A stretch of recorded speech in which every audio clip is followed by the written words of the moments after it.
Hi guys, I'm back again with the next segment and part from your streams book, which is on pronouns. Before we start with pronouns, let me give you an understanding of what are pronouns. Pronouns are words which are used instead of a noun. Now, for example, if I have to say Ram is here, Ram is eating, Ram is studying, what am I doing? I'm using Ram so many times and it is getting repeated. So instead of saying Ram, Ram, Ram, I can simply say Ram is here and he is studying and learning. So this is what the pronoun does. So it has replaced Ram. Similarly, we have many examples and different types and categories of pronouns. To give you a few, this is something very basic, so just to give you a few, these are the following. The first one is the personal pronoun, which is he, she, it, I, you, etc. These are the examples of personal pronouns. Reflexive pronouns, these are words which are like myself, yourself, yourselves and ourselves, etc. By the way, yourself is used when you are talking about one person. For example, you yourself do the job. Okay? That is, you're talking about one person. On the other hand, if I have to say a sentence like children, I want you to do this yourselves. So at that point in time, I'm talking about plural and hence I would say yourselves. So both are correct, yourself and yourselves. On the other hand, ourselves. Ourselves is always plural because our is a group, which means more than two. And hence, we ourselves did the job. So, when we use we, that is, when you're talking about a group, when you're talking about more than two people, you use ourselves. Who did the job? Ourselves, which means a group of people did that. So, that is the second type. And the third type is demonstrative pronouns. Demonstrative pronouns, the words are this, these, that, those. So if you look at it, this is nearby and singular, that is far and singular. These would be nearby and plural, those would be far and plural. For example, this is a cat, that is a tree. These are cats, which means you're talking about cats which are close to you. And those are stars, which means stars which are right up in the sky. So this is the difference between this and these, that and those. And next would be interrogative pronouns. Interrogative pronouns are the pronouns which ask questions. For example, what is the place you visited yesterday? Which is your college? Who came to see you? To whom would you like to speak? So these are the interrogative pronouns, so which means they are asking you questions. So these are the four basic types of pronoun. There are more to it. However, for our understanding, this is going to be good enough. Moving on, let us go to part B, that is pronouns from your streams. So these are the different types and let me explain this to you. I hope you are able to see clearly.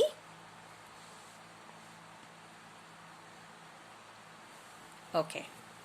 So, pronouns. There are many kinds of pronouns. I've already mentioned that to you. And some of them are, these are again the examples. I, we, they, you, he, she, it, myself, himself, herself, yourself, themselves, themselves. Again, this is always in plural. One, any, anyone. These are called the indefinite pronouns. One, any, anyone, anybody, somebody, each. So these are the indefinite pronouns, and either, neither, who, whose, whom, which, these are interrogative pronouns. So these are the different types of pronouns which I have already explained it to you. So now we are going to the exercise and you will understand what we are exactly talking about or referring to. What are the words in italics in the following paragraphs refer to? Over here, they've given you a paragraph, and from the paragraph, you need to identify what the characters are or what is it referring to. Is it referring to a person or a thing or a place? What is it referring to? That is the function of a pronoun. Let me read it for you. Once upon a time, a poor woman was walking from one village to another, carrying a bundle on her head. Unable to lift it easily, she rested every now and then. A horseman passed by. The woman requested him to carry the bundle on horseback till the next village. He refused, saying, "You will walk slowly and delay me, and I have a long way to go." So, very interesting paragraph. And here, what are the questions? They have written it in, it is all in italics. Italics are these words which are the stylish font. So, these are the words, and you need to identify who is that referring to or what is that referring to. So, the first one is her. Her over here, from this context, you know that, it is the old woman or the poor woman. She is again the old woman or the poor woman, either. He refers to the horseman. I refers to the horseman again. I have a long way, it's a direct speech. So he's saying it to himself, you will walk slowly and delay me, and I have a long way to go. So it's the horseman. It over here, right at the top of it, it means it's a bundle. And him again is a horseman, and me again is a horseman. So it is as simple as that. So very, very simple paragraph to identify the pronouns. Moving on, we go to the second one. An old man came to the farm.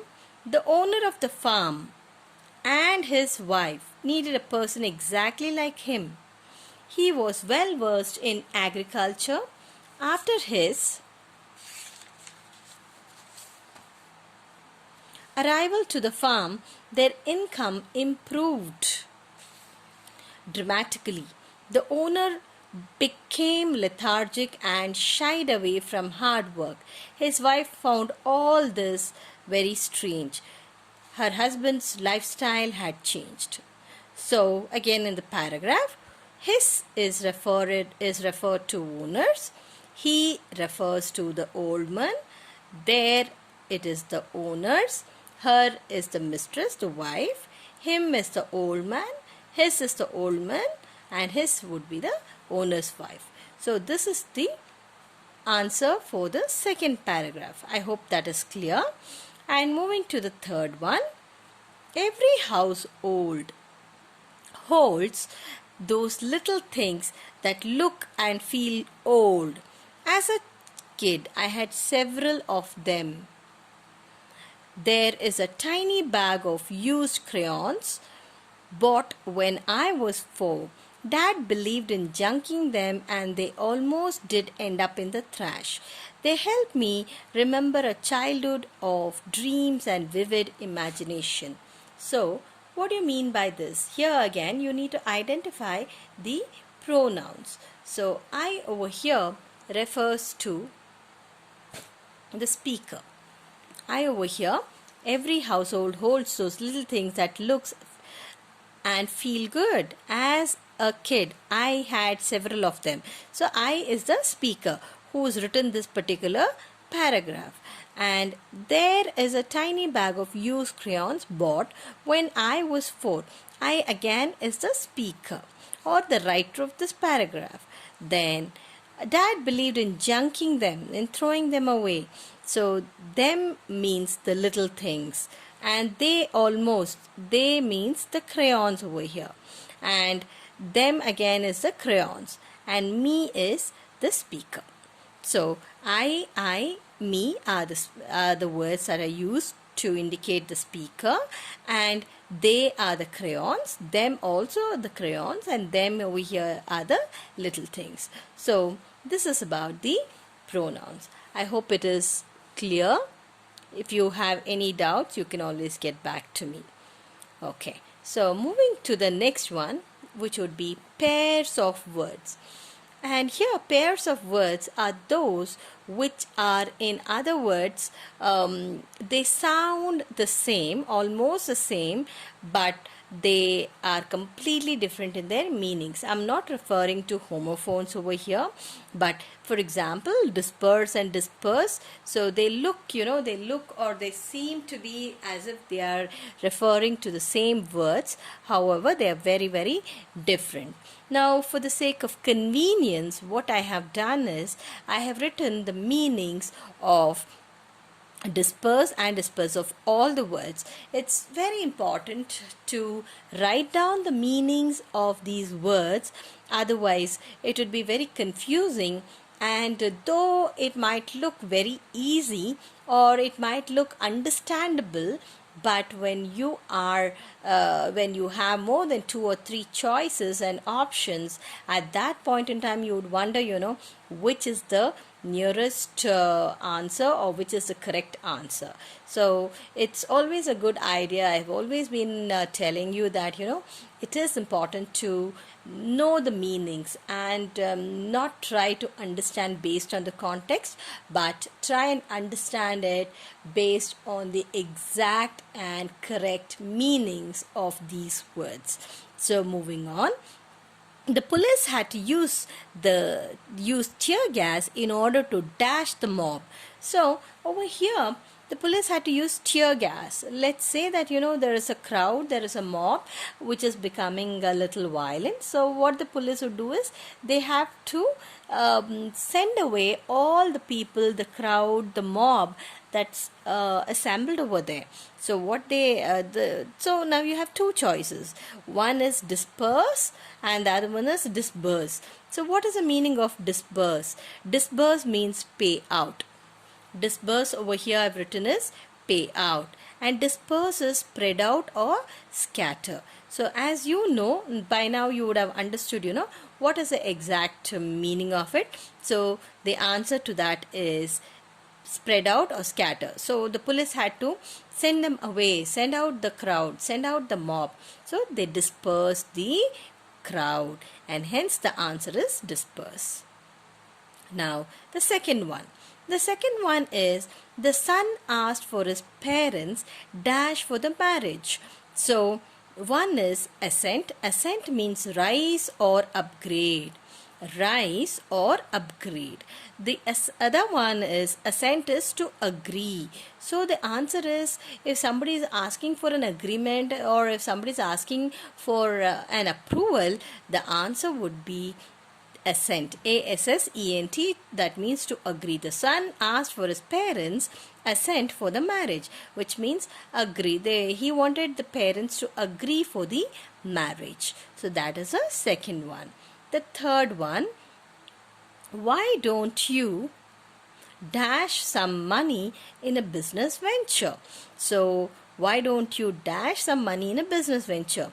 The options are A, divest, and invest. Divest means take away the possession or power. Take away the possession or power or title. So that is divest. Invest means spend money, time or energy. So why don't you dash some money in a business venture? So the answer is invest, because the meaning is spend money or time or energy. So over here they're talking about money, so the answer is invest. That is the third one. Moving on, fourth one. So chicken pox is dash. So do you write contagious or do you write chronic? You need to understand the meaning between the two. Contagious. Now for example, even COVID-19, it is contagious, isn't it? It spreads from one person to another person. So that is contagious. Chronic is something which is of long duration of suffering. Let us say cancer is a chronic disease, which means that once somebody gets cancer, it's like forever or many months it would be the same. You can't immediately get the cure for it. It'll take months or years for somebody to recover, and hence whether it is chickenpox is contagious or whether it is chronic. So the answer is contagious, capable of being transmitted by infection. That is contagious. And chronic is long duration suffering, like I gave you the examples. Moving on.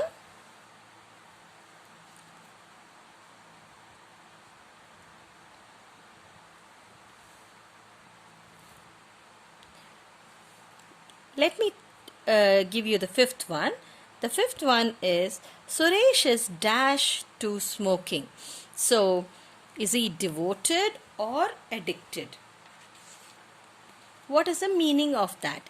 Devoted is dedicated. So, nobody would be dedicated to smoking. Rather, addicted. Addicted to something is to have a habit. So, something which is a habit forming. Habit forming is drinking alcohol or smoking, those kind of things, the bad habits. That's something where you call it as an addiction. So even people who drink coffee and tea, that also, if people drink 2 or 3 cups of coffee, it is normal. But if people drink about 10 cups of coffee per day, that is an addiction. So Suresh is dash to smoking. It is addicted to smoking. That is the answer. Next, the texture of the cloth is dash. I've told you the difference. There is one which is cloth, which is like a piece of cloth. On the other hand, cloth is something which is already ready made or which is already a completed piece of cloth. So that is cloth. This is cloth. So the first one is A, coarse, and the second one is coarse, C-O-U-R-S-E. Coarse means something which is rough to touch. That is C-O-A-R-S-E. And here it's like a homophone. This is coarse, C-O-U-R-S-E. And homophones are words which are the same. It sounds the same in pronunciation, but they have totally different meanings. So this is exactly what it is. Course means rough to touch, and course means it's a class, it's a study, it is an instruction. So something to do with academics, it is your C-O-U-R-S-E, course. So here the texture of the cloth is coarse. You must have guessed it right. So sixth one is A, C-O-A-R-S-E. The seventh one, parents must regulate the dash of their children. You have the options customs or habits. So what is the first? You need to know the meanings of customs and habits.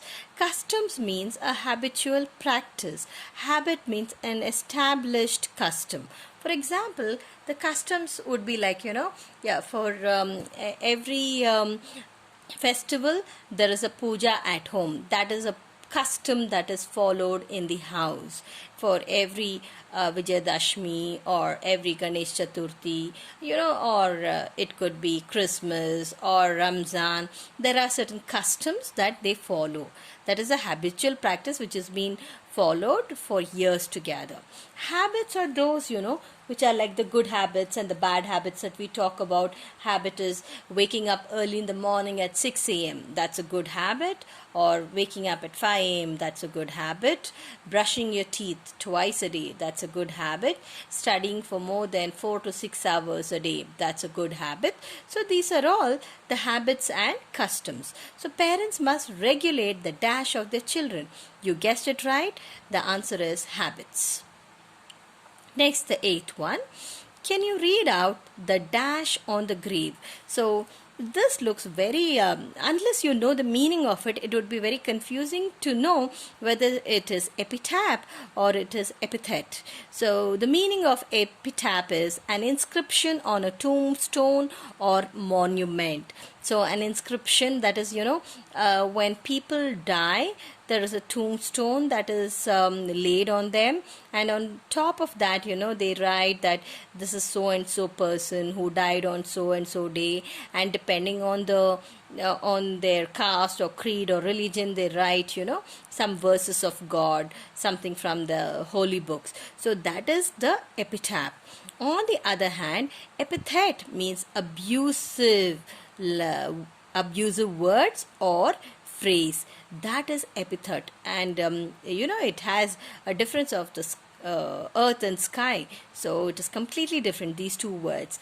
You need to know the meaning in order to write this. So can you read out the dash on the grave? So the grave means some asymmetry, so the answer is epitaph. EPITAPH, that is epitaph. Moving on, the ninth one is the cyclone dash without causing any catastrophe. So the meaning, again, you need to know: abetted and abated. So abated means encourage in doing the wrong things. The wrongdoing, somebody's encouraging to do the wrong things. That is abetted, ABETTED. On the other hand, abated, ABATED, that means become less active. So the meanings are clear now. I'm sure now you have guessed it. The answer is abated, ABATED, become less or active. So that's the ninth one, and these are the ones which are extremely confusing, like the eighth one and the ninth one. Even the 10th one is confusing. Now, Columbus dash America, discovered or invented. Now, what do you mean by discovered and what do you mean by invented? Discovered means come upon unexpectedly or while searching. You're searching for something. Columbus discovered the new sea route. Vasco da Gama discovered the new sea route. That is already there. The sea route is already there. But only thing is, discovering it and finding out where it heads to, where it leads to. That is discovery. On the other hand, invented, it is come upon with an idea or plan or explanation with mental efforts. That is invention. Like Thomas Alva Edison, he invented the bulb. So it was an idea which he then implemented, and the bulb was invented. So that is a difference between the discovered and invented. So obviously you have guessed it right. Columbus, he discovered America. So that is the 10th one. 11th one. This is also extremely confusing. This is a monument belonging to the dash period. So dash period means whether it is ancient or whether it is old. Now ancient means very, very old. The Roman culture, the Roman civilization is very ancient. Harappan civilization, Indus Valley civilization, they're all ancient civilization, extremely old. On the other hand, old means something which is just not new, which is just not new, as simple as that. So this is a monument belonging to the dash period. So you have guessed it right. It is ancient. Ancient means when we talk about temples, let's say Beluru, Halebedu, these kind of temples, you say they're all ancient. They are minimum 400 or 500 years old. So you talk that with reference to ancient. But on the other hand, if you say, you have a book, so let's say you have your 10th standard books, you would say that, they are old books. You don't say ancient books. So that is a difference, and we need to ensure that we use these words, understand these words, and use them in the right context so that we are able to bring out the difference, and at the same time we are able to answer them appropriately and accurately. So this is the topic of pairs of words, where you have the pair of words given to you, and between the two you need to make a choice and tick the correct answer. So for today's session, you have learnt two concepts. The first concept is on pronouns. The pronouns, with reference to pronouns, we did the exercise where we had 3 questions. And to do a recap, we talked about pronouns with reference to personal pronouns, reflexive pronouns, demonstrative pronouns, interrogative pronouns, and of course indefinite pronouns. And on the other hand, we did this pair of words. We have 11 questions. The pair of words where you have 2 words, and between the 2 words you need to understand the difference, and then you need to know the meanings of that, and then you need to answer them correctly. So these are the 2 exercises that we have done for today's session, and the next session I will be doing the phrasal verbs. It would be a good idea for you to just go through these phrasal verbs, get an understanding of what you mean by phrase and what you mean by a verb, so that it becomes easier for you to understand and move forward. Okay, thank you so much for listening and have a great day ahead. Bye.